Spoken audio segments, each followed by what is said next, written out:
This is my experiment on water pressure. First, I take 2 cups and fill 1 cup with water, which is this cup. Next, I take a straw that can be bent and cut the remaining part away.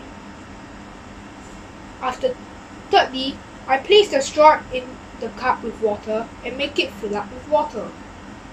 Next, I cover the straw, one end of the straw with my finger and tilt it to the other cup. What will I observe?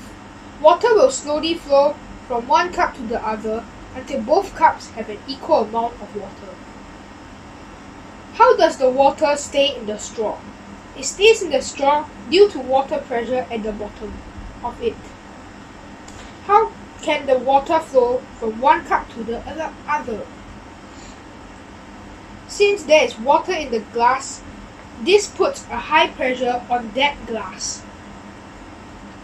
However, the other glass with no water has a lower pressure, since it does not have water.